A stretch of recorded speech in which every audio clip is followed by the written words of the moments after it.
خب، دوست عزیز خوش آمدین. آقای رحیم زاده شما هم خوش آمدین. ممنون. آقای رحیم زاده، بیاین در جلسه هشتم خود سوال را این گونه از اینجا شروع کنیم که خب مزاری از مزاری که دبیر حزب وحدت میشه یا رئیس شورای مرکزی حزب وحدت میشه، از بامیان دیگه میره بلخ و از بلخ میره کابل. در کابل مزاری یک مزاری دیگه میشه. یعنی چی شد که مزاری یک مزاری دیگه در غرب کابل شد؟ بله. تشکر آقای انتظار عزیز. سوال خوبی است. آقای مزاری گرچه چی در اه، زمانی که عضو شورای مرکزی نصر بود و چی زمانی که آمد به حزب وحدت به عنوان رئیس کمیته سیاسی و بعدا رئیس شورای مرکزی انتخاب شد، یک چهره برجسته بود. یک چهره بود که واقعا متمایز از بقیه بود، متمایز از بقیه میاندیشید و آدمی بود که پشتکار عجیبی داشت، یک مقاومت عجیبی داشت، یک پاک دستی و پاک نفسی خیلی بالایی ازشون سراغ داشتن مردم که حتی همین آقای اکبری که الان سایه آقای مزاری رو با سنگم میزنه ولی میگه که واقعا یک آدم پاک دست بود، یک آدم انقلابی بود. خب این اعتراف دشمن سیاسی آقای مزاریه و خیلی مهمه. این برجستگی ها رو داشت. منتهشون با عنوان یک رهبر هنوز تبارز نکرده بود. وقتی آقای مزاری آمد در کابل، کابل خب فرق میکنه با بامیان. کابل فرق میکنه مثلا با دایکندی یا ولسوالی چارکند. کابل پایتخت کشوره. کابل نخبگان مهم در خود جای داده. کابل متفکران و استادای دانشگاه را در خود جای داده. وقتی که شون آمد در کابل ایده های را مطرح کرد، برای اولین بار یک افق های تازه را پیش روی مردم گشود. مثلا پیشتر اشاره کردیم که آقای مزاری از وحدت ملی سخن میگه، آقای مزاری از عدالت اجتماعی سخن میگه، آقای مزاری از تعدیل واحدهای اداری سخن میگه، آقای مزاری از یک ساختار نظام سیاسی که همه مذاهب اسلامی را به طور رسمی یعنی به رسمیت بشناسه سخن میگه. اینا سخنای خیلی جدیدیه، سخنای تازه‌ایه و همگی متوجه شدن به امی مطالبات و به امی مفاهیمی که آقای مزاری او را ابراز میکنه و اظهار میکنه. در اینجا مردم گمشده خود یافتن. یعنی ماهایی که الان در ازارجاده و درهای تنگ زندگی کرده بودیم خیلی در تماس نبودیم با دیگه اقوام و یا مثلا با مظاهر ستم، ولی هزارهایی که 80 سال 100 سال در کابل زندگی میکردن یا بقایای امو سرای بودن که در اونجا برده شده بودن، اینا میدانستن که چون از گذشته های دور مشلاق ستم بیشتر بر سر اونا فرود آمده بود و اینا بیشتر از ماهایی که در اطراف زندگی میکردیم حس میکردن. وقتی اینی حرفا را از زبان مزاری میشنوه، همین گمشده خود در وجود مزاری پیدا میکنه، این را در بر میگیره. چه آقای مزاری رئیس شورای مرکزی حزب وحدت بوده باشه چی نبوده باشه، ایشون به عنوان رهبر از طرف مردم پذیرفته شده بود. به عنوان رهبر از طرف مردم پذیرفته شده بود و همه مشکلات و مصیبت هایی که از چهار سو میریختن بر سر مردم آقای مزاری را رها نکردن و ایشون قبول داشتن و حمایتش در مو زمانی که یعنی خیلی هم شرایط سخت و بدی بود، گرسنگی بود، بیکاری بود، هر روز در مناطق هزاره‌نشین موشک و سکر و راکت و مرمی فرود می آمد، معزاله که مردم با همه قربانیانی که از اونا گرفته می شد آقای مزاری را رها نکردن و در کنارش ماندن. یعنی عاشق هم و باورها و ایده های آقای مزاری بود و به این جهتشون عنوان رهبر در حقیقت تبارز کرد در کابل. چون بحث راکت و سکر اینا رو مطرح کردن، یک سلسله حملاتی که در غرب کابل توسط دولت آقای ربانی و مسعود انجام میشد، خوب است که در این ارتباط یک سوال بپرسیم. همیشه در اون زمان و امروز طرفداران این دو بزرگوار همیشه مطرح میکنن، میگه که مزاری از دولت ببخشید است آقای گلبدین حکمتیار طرفداری میکرد، متحد گلبدین بود.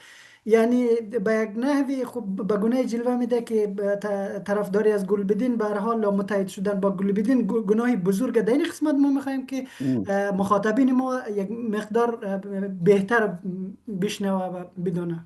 خب آقای گلبدین حکمتیار خو یک آدمی جنجالی بود. از مسائل اول جهاد یک اظهاراتی داشته بود در خب مورد. چرا آقای مزاری همی آدم انتخاب کرد؟ آره ایره من عرض میکنم خدمت شما. ایشون آدمی به اصطلاح محلی ولی چی بگیم یک آدم شخشول بود، یک آدم ناهنجار بود. آقای حکمتیار از امو اول ایشون وقتی که ناکام ما نزدیک وارد کابل شود، وقتی که آمد در اطراف کابل که میخواست وارد کابل شود، اتفاقا حزب وحدت یکی از احزاب مهمی بود که مانع ورودی نیروهای آقای حکمتیار به کابل شد. حتی از سمت وزارت داخله و چنداول اینا وحدتی ها و هزارها بودن که نیروهای حزب اسلامی را عقب زدن. آقای حکمتیار در اوایل خیلی غرور داشت و میخواست که کابل به زور قبضه بکنه که ناکام مان، که در ناکامی از اون مزارو حزب وحدت نقش مهمی داشت. ایشون یک از خواسته هایی که مطرح میکرد که ما مثلا جنگ قطع میکنیم بر سر کابل، راکت باران قطع میکنیم، این بود که ملیشه دوستم، ملیشه های ازبک باید خارج شوند. اینا کمونیست، اینا نمیدونم چیه چنانه. آقای سیاف می گپ میزدن در جایی که دوستم باشه ما نیستیم. آقای حکمتیار می گپ میزدن که اینا ملیشه ها و بقایای کمونیست ها هست، اینا کابل خراب کرده، کابل باید تصفیه شود و نمیدونم یک خالص یک شهر اسلامی باشه و از این حرفا. این گپا را داشتن. ولی خب به مرور آقای مزاری اظهار داره، مگه که یک گفته داره، مگه ما نمیدونم دشمنی ذاتی با کس نداریم یا چی نداریم، چه گپای مهمی است که ما را به رسمیت بشناسه و به طرف عدالت اینا نگاه بکنه. به این مضمون سخنایی داره. خب وقتی که آقای مسعود ربانی و متحدین از او که عمدتاً حزب اتحاد آقای سایف بوده باشه که جنگای خونین را بر مردم هزاره تحمیل کرد، به خاطر که شما حق میخواین، به خاطر که شما عدالت میخواین، یعنی شما هزاره ها و شما حزب وحدت و شما مزاری جنگای خونین که تحمیل کرد دیگه. وقتی که هزاره ها به عنوان یک قدرت، به عنوان یک قوم واقعا مقاوم در کابل از خود مقاومت نشان داد و ظاهر شد، در این صورت خب همه حساب کردن که واقعا این هزاره را کسی نمیتونه نادیده بگیره، از جمله گلبدین. این روی بالاخره نقشه و فکر گلبدین هم اثر گذاشتم مقاومت جانانه هزاره در کابل. لذا ایشان پایین آمد از اون موضعی که داشتن، گفتن بسیار خوب، ما حالا در گذشته حالا هر چی که بوده و بوده، ما مثلا دوستو ما نمیخواستیم، شما را نمیخواستیم، حرفای آنچنانی زدیم، حالا بیاین که صحبت بکنیم با هم دیگه. آقای مزاری یک بار در چهاراسیاب نرفته. مقر آقای گلبدین حکمتیار در چهاراسیاب بود، دفتر مرکزی حزب اسلامی در اونجا بود. آقای مزاری یک بار در اونجا سفر نکرده، ولی آقای حکمتیار چندین بار آمده، مثلا در کارتسه با آقای مزاری ملاقات داشته. و این آقای مزاری بود که مارشال دوستم آورد با آقای گلبدین حکمتیار نشان، بین از اینا آشتی به وجود آورد.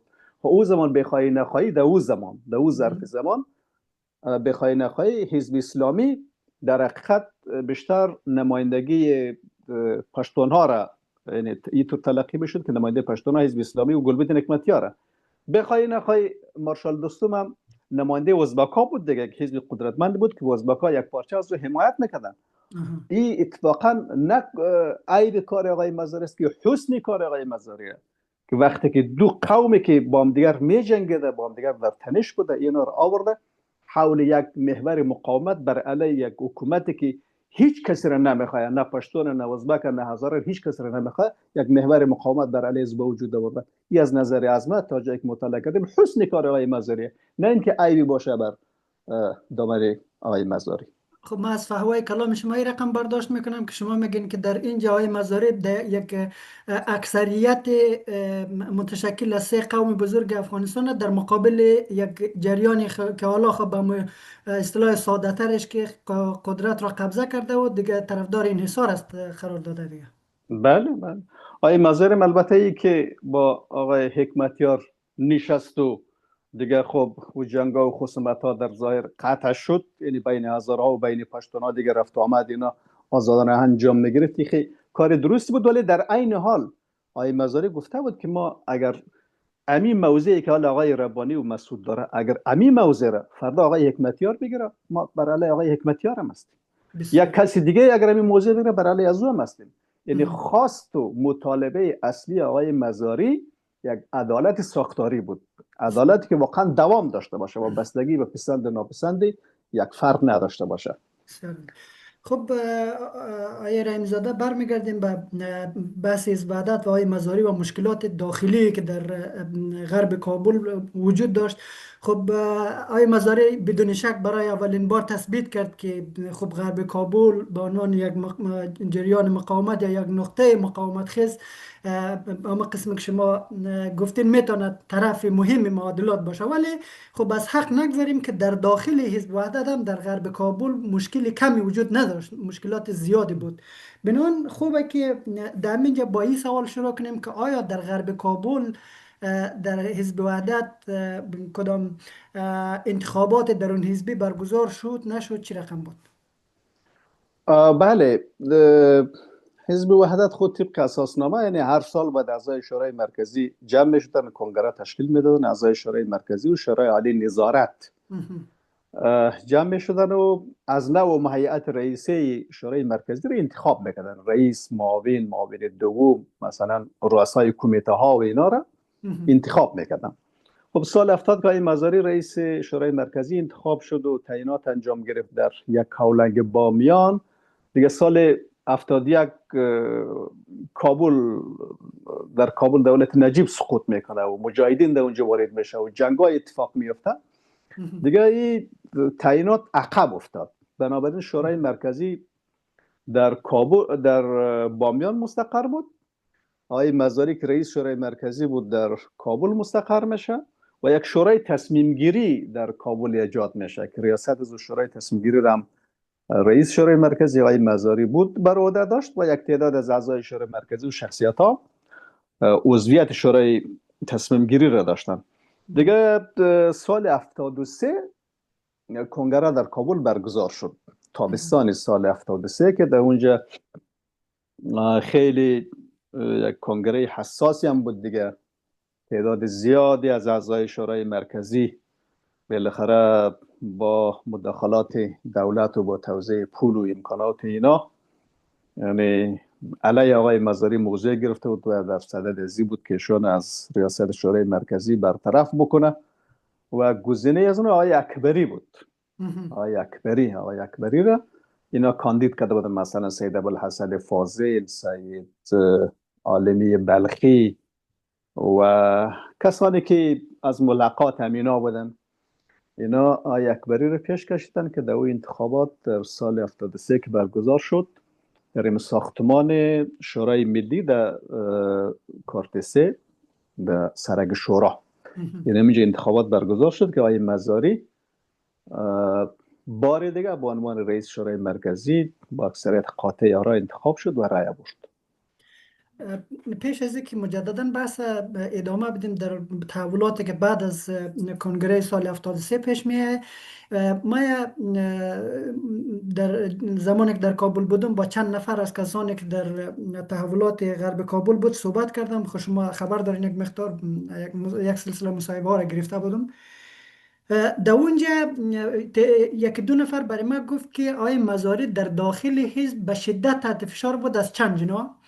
یک جناح از داخل از دوستان آقای مزاری، از طرفداران آقای مزاری بحث این بحث رو مطرح کرده بود که چرا آقای مزاری یک تعداد بقایای حکومت نجیب را که اونا کمونیست میگفتن آورده. مثلا مشخصا کسی به نام جنرال خداداد میگفت که چرا آورده کمونیست در یک جریان اسلامی چی میکنه و یک تعداد نظامی های دیگه را نامش پیش میکشیدن و از طرف دیگه یک جریان دیگه که بیشتر طرفدار ایران بوده یک سلسله موضوعات دیگه را مطرح میکردن، مثلا نزدیک بودن با ایران و همه بحث مرجعیت تشیع اینا را در این قسمت میخوایم که شما برای مخاطبین ما یک مقدار وضاحت بدین.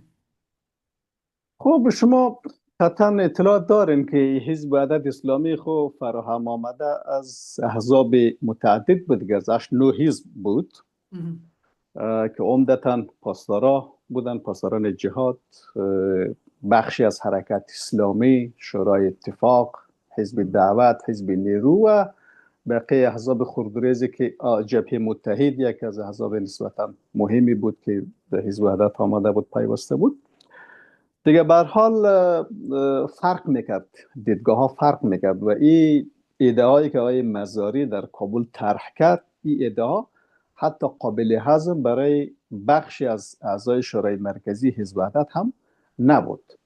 شما اگر مصاحبه که آقای رویش انجام داده با استاد رحمت الله بیژنپور که اگر او رو به دقت گوش کرده باشید، ایشون یک حرف خیلی کلیدی و مهم در اونجا میزنه. میگه که آقای شیخ آصف محسنی کدوم خواست نداشت، خواستی اساسی نداشت. استاد اکبری هم کدوم خواستی خیلی مهم نداشت، ولی استاد مزاری خواست داشت. یه عین تعبیری استاد رحمت الله بیژنپور که از روشنفکرای تاجیک و در مو زمانهای جنگ هم رفت آمد میکرده و میانجی بوده. امرا یک دو سه نفر دیگر بین آقای مزاری و آقای مسعود که البته کارشون به جای نرسیده. خیلی منصفانه ایشون صحبت کردن. آقای مزاری وقتی که آمد در کابل که مستقر شد، اینجا یک همهمه از طرف بعضی اعضای شورای مرکزی ایجاد شده بود که ایشون چرا وقتی که معرفی میکنه ما چندین سال جهاد کردیم، زحمت کشیدیم، در سنگر بودیم و چرا برای بجای جنرال خداداد مثلا یکی از ماها معرفی نشه، یا مثلا در فلان کمیسیون چرا از ماها معرفی نشود، در فلان وزارت چرا از ماها معرفی نشود. و اصلا آقای ربانی و مسعود می اجازه رش نداد که تا امی چی شود، امی حزب وحدت یا هزارها وارد دولت از اونا شود تا وزارتی در کار بوده باشه. نبود اصلا چی چیزی. یک مدتی هم که اتفاقا که یک بینی خمیری هم که درست شده بود که یک اجازه داده شده به حزب وحدت که در اونجا که البته هم به جای نرسید که در حکومت آقای ربانی شرکت داشته باشه. مثلا آقای خلیلی وزیر مالیه تعیین شد. آقای خلیلی خود نه کمونیست بود نه دیگه از مجاهدین بود. مثلا استاد آیت الله بلاغی وزیر تجارت تعیین شده بود، معرفی شده بود. ولی خب این میرم آقای ربانی و آقای از کنم که امیر مسعود امیرم تحمل نکرد.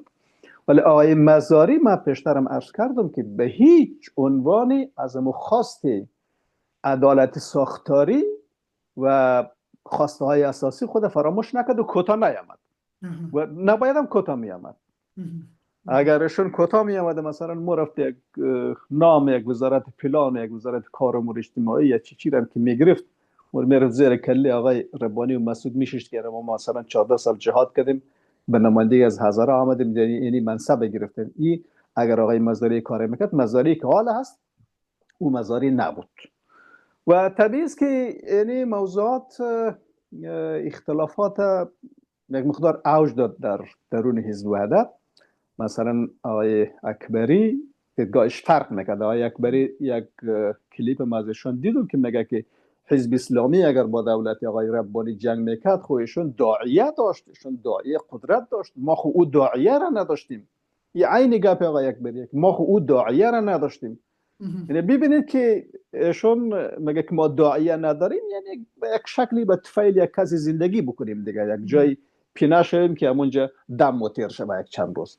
ولی آقای مزاری خیلی کم فکر نمیکنه. آقای مزاری دیدگاهش با دیدگاه آقای مزاری و آقای اکبری و امثال آقای اکبری از زمین تا آسمان فاصله داشت و نمیتونست که کوتاه بیاید و همه چیز 20 بار مثلا با آقای اکبری که پس خیلی خوب تو برو با مسعود در اونجا به طفیل زندگی کو، یک حزب و یک مردم یک قوم ببرده سایه یک چنین حکومتی که حتی در کوچه های پایتخت هم حاکم نیست دیگه. بله مشکلات درونی پیدا شد. خب بهتره که بحث را در اینجا ادامه بدیم. های رحیم زاده، انشعاب چی زمان شروع شد در داخل حزب وحدت خصوصا در غرب کابل؟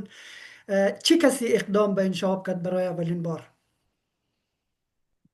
و انشعاب خب وقتی که پسان خاطرات بعضی آدم که منتشر شده از جمله سید رحمت الله مرتضوی و سید محمد علی جاوید و بعضی کسای دیگه و نوشته های آقای علی جان زایدی مرحوم، طبیعی است که از همو بعد به استقرار آقای مزاری و ظهور قدرتمندانه حزب وحدت و هزارها در کابل دیدگاه ها فرق میکرد.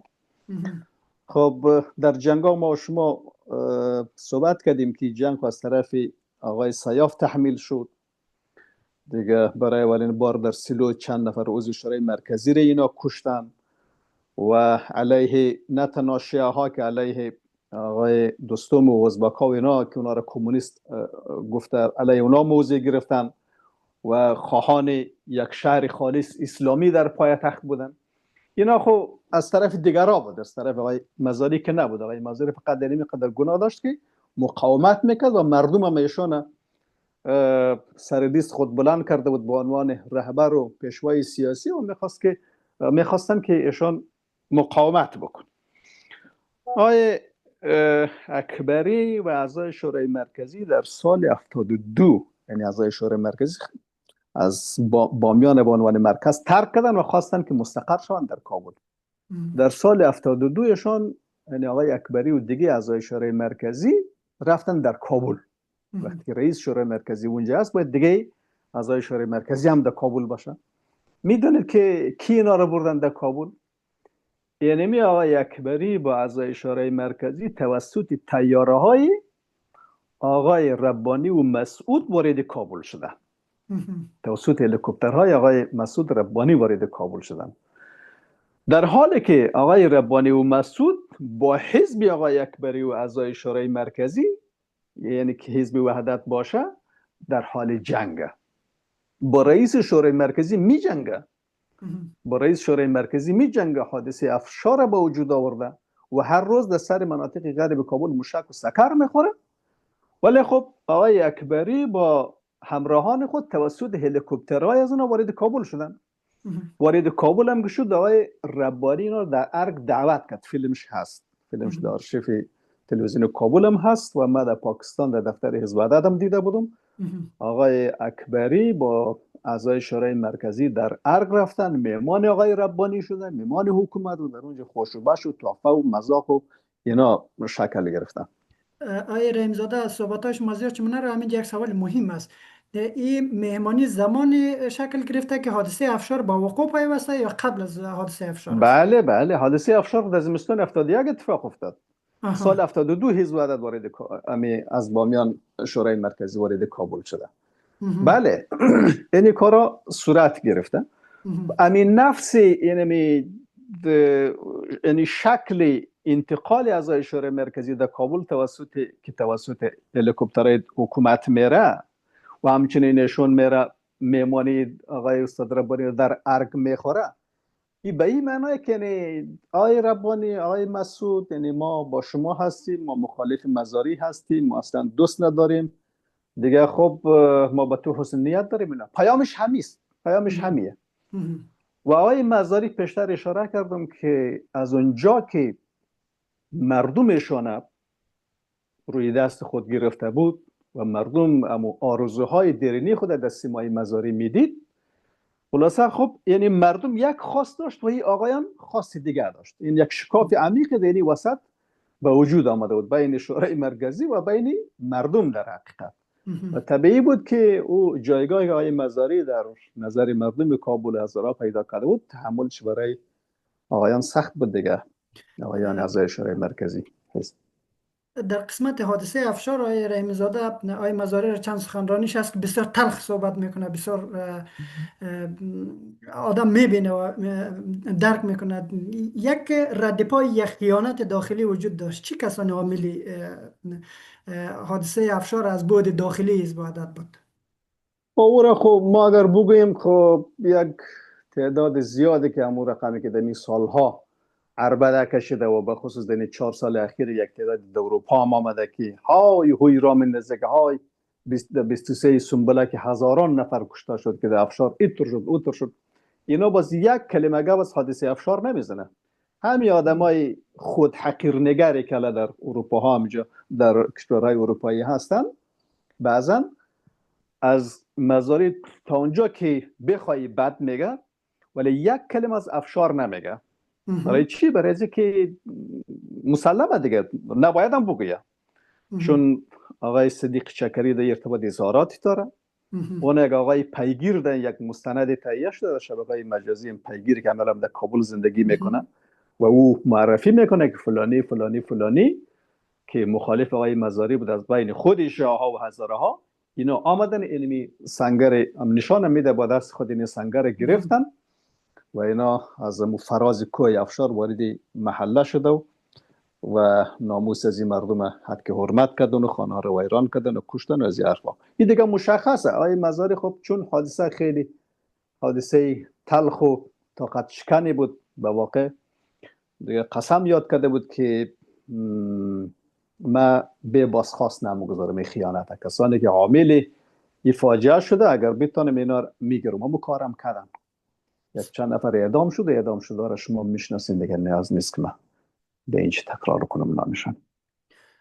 خب بعد از تحولاتی که در کنگره 1373 می متاسفانه به بحث انشاب هم که شکل میگیره، در رأس انشاب کیست دقیقا؟ در رأس انشاب خیلی ها. در رأس انشاب آقای سید حسین عالمی بلخی، در رأس انشاب آقای اکبری، در رأس انشاب آقای سید ابوالحسن فاضل که یک ملا بود، به هر حال خیلی ادعای کلان هم داشت، ایشون و خیلی کسای دیگه ای که به دنبال این آقایان راه میافتادن و همچنین حزب حرکت اسلامی آقای سید محمد علی جاوید، آقای محسنی، آقای انوری و کسای دیگه ای که تحریک کردن اینا را از داخل. چون مگه خاطرات سید جاوید بخوانید در اونجا ایشون این کار نمیکنه، میگه من کمک کردم پول گرفتم برای آقای اکبری و دیگرها. اینا در حال مشورت و مذاکره بودن با آقای بلخی، با آقای سید رحمت الله مرتضوی و اینا دیگه. بالاخره کار به انشاب کشاندن. وقتی که آقای مزاری در حال جنگ بود با حکومت، وقتی اینا سوار بر طیاره آقای مسعود وارد کابل میشه یا مورد مثلا در ارگ مهمانی آقای ربانی رو میخوره، پس معلومه که انشاب از طرف کی رخ داده دیگه. در جریان صحبت های قبلی و در آوان تشکیل حزب وحدت در بامیان شما گفتین که حزب حرکت با اون که آقای جاوید امضا کرد نپذیرفت که بیاد داخل حزب وحدت. حالا میگن که خب در انشاب اینا نقش داشت. چگونه نقش داشت؟ بله خب آره، او آقای سید ابراهیم شاه حسینی در جلسات حزبی، جلساتی که احزاب در سال 68 تشکیل میدادن که منتهی شد به تشکیل حزب وحدت، ایشون حضور داشت. آقای فیاض ارزگانی حضور داشت، آقای سید هادی بسود حضور داشت، آقای جاوید هم پسان آمدم و میثاقنامه حزب وحدت امضا کردن. میثاقنامه وحدت آقای سید هادی مثل آقای مزاری و صادقی نیلی عضویت هیئت نظامی را به ایران و پاکستان داشت و آقای شیخ آصف محسنی که مخالفت کرد دیگه، خب اینا پای خود پس کشیدن. در کابل به این صورت نقش داشت که اینا خب در یک برنامه کلان با هم دیگر شرکت داشت. وقتی آقای جاوید میگه که من مثلا پول میگرفتم یا دیدارهایی داشتیم با آقای مرتضوی و فلانی و فلانی، شما خاطراتشون بکنید، موضوع بدیست میه.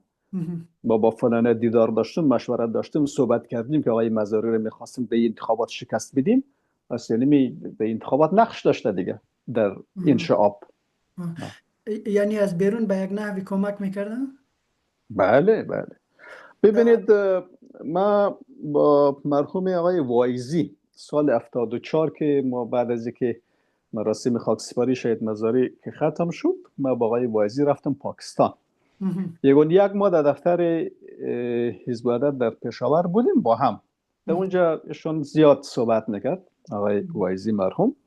میگفتم اون زمانایی که انتخابات در سال 73 در کابل میخواست برگزار شد، انتخابات دبیر کلی، ما میدونستیم که طرف مقابل چقدر پول از دولت ربانی گرفته، چقدر پخش کرده. ولی ما هر چقدر که آقای مزاری رو گفتیم که آقای مزاری بیا به لیاز خدا تو هم یک مقدار مصرف کن، تو هم یک مقدار مصرف کو، یک مقدار دست خدا باز کو، قضیه خطیره، اگر تو در این انتخابات شکست بخوری دیگه بالاخره گلیم حزب وحدت و هزاره و نمیدونم اینا همه چیز جمعه.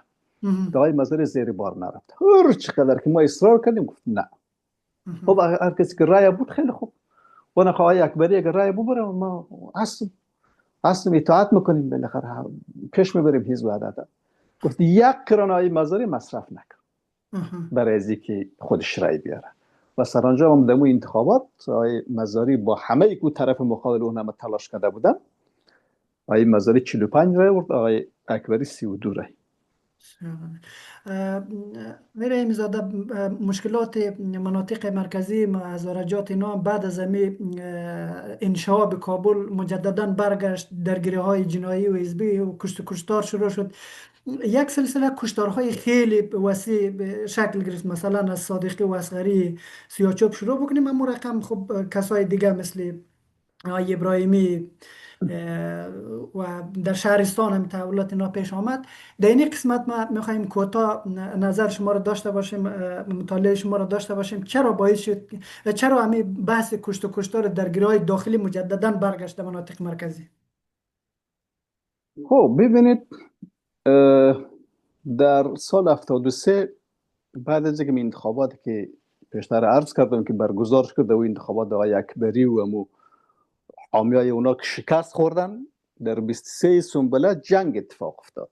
جنگ در غرب کابل بین یک کی؟ سو آقای بین حزب، یعنی کسایی که در ظاهر وحدتی بودن دیگه، بین طرفدارای آقای اکبری و آقای عالمی بلخی و یعنی مجمع از یک طرف و حرکت که پشتیبان از نبود، و بین نیروهایی که وفادار به آقای مزاری بودن که سرانجام اینا باز بساطشون از غرب کابل هم جمع شد دیگه، از غرب کابل به کلی اینا جمع شد و اینا پناه بردن در شرق کابل، در ساحه‌ای که تحت تسلط آقای ربانی و مسئول دولت وقت بگیم که بود دیگه. بعد از جنگ به خصوص در اروزگان جنگ‌های بسیار بدی را افتاد.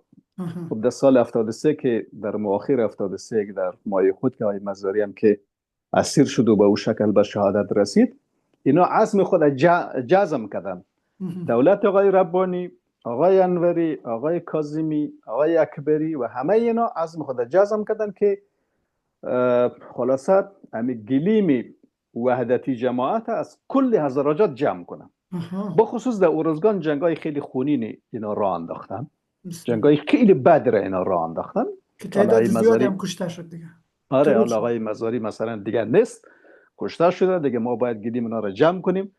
چون در گذشته ها هم در دهه 60 که ما شما بحث کردیم که بیشترین درگیری ها را پاسداران جهاد و سازمان نصر در اونجا داشت، دوباره اونما خلاصه آتش شعله‌ور شد و جنگ های خونینی را اینا راه انداختن در اونجا دیگه. مثلا در بعد از در سال 74 یعنی نیروهای آقای مسعود، نیروهای آقای اکبری، نیروهای آقای انوری، همه اونا آمدن شهر بامیان گرفتن از پیش آقای خلیلی.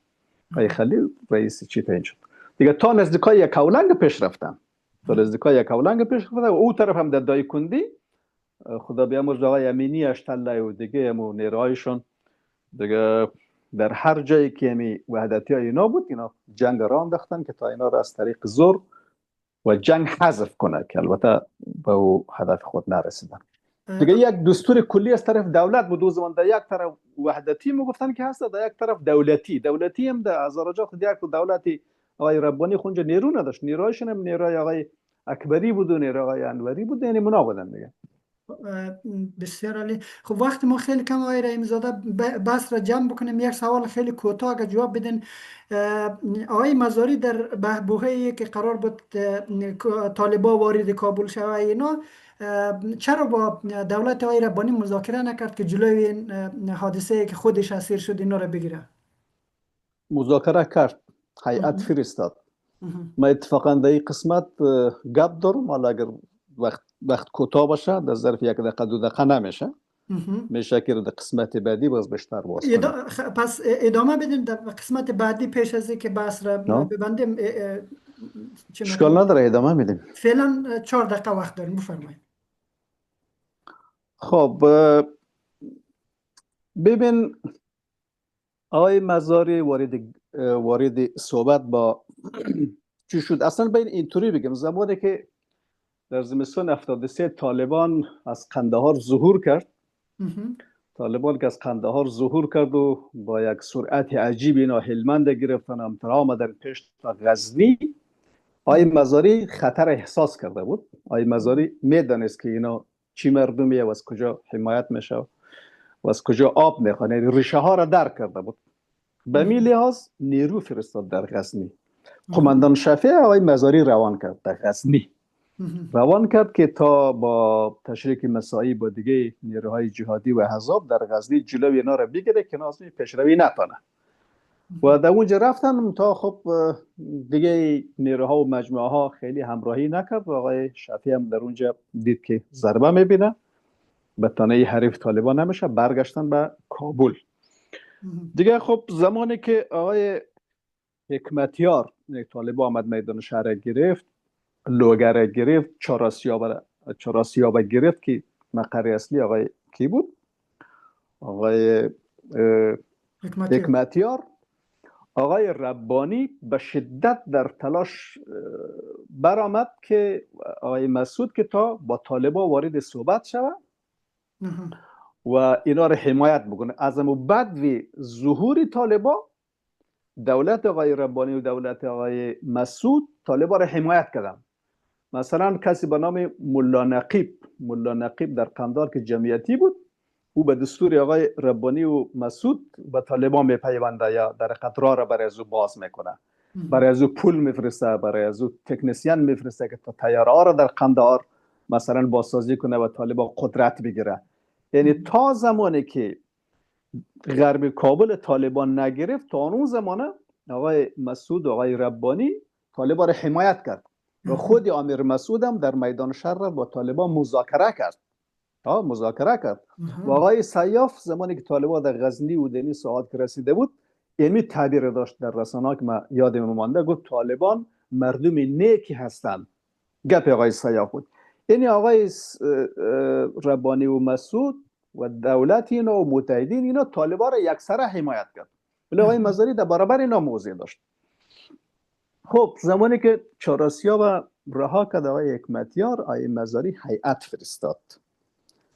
فرستاد در پیش آقای ربانی و مسعود و گفت که آقای مسعود ربانی، این طالبایی که ما میشناسیم اینا ماندنی والای شما هم نیستن، شما به این دیل خوش نکنین که اینا مثلا ما را سر را بر میداره، دیگه با شما رحم میکنه. هیئت هم آقای مقصودی بود، خدا بیامرز، حاجی عبدالسید مقصودی و شهید ابوذر غزنوی، مشخصا در یک از هیئت‌هایی که اعزام شده به ارگ همین دو شهید بودن. دیگه به هر حال آقای مقصودی و آقای ابوذر میره در ارگ، آقای مسعود که با اینا وارد صحبت نمیشه، آقای ربانی با اینا وارد صحبت میشه، یعنی اینا رو به حضور میپذیره. آقای شهید ابوذر میگه که ما از طرف استاد مزاری آمدیم، هنوز هم وقت نگذشته، تا هنوز در هیچ جنگ ما پیش قدم نبودیم، شما در چند سال ما را کوبیدین، مردم ما را کشتین، ولی بیاین برای از اینکه محکوم تاریخ نباشیم در برابر یعنی طالبان که مثل سیل همه را میبره، یک جبهه مشترک تشکیل بدیم. یعنی پیشنهاد جبهه مشترک از طرف مزاری مطرح شده. آقای ربانی میگه که خیلی خوب، ما فردا یا پس فردا هیئت ما میآید با استاد مزاری در کارتسه صحبت میکنن. و در اون ساعت که آقای ربانی گفته بوده که هیئت ما میآید با استاد مزاری صحبت میکنه، در اون ساعت طیاره های آقای مسعود از هوا بمباران از سر غرب کابل شروع میکنه و تانک توپشون از زمین حملات خود آغاز میکنه و تا اینکه کار به فاجعه سقوط منتهی میشه. خیلی ممنون. وقت ما به پایان رسید، در جلسه بعدی بحث را ادامه میدیم. ممنون از شما.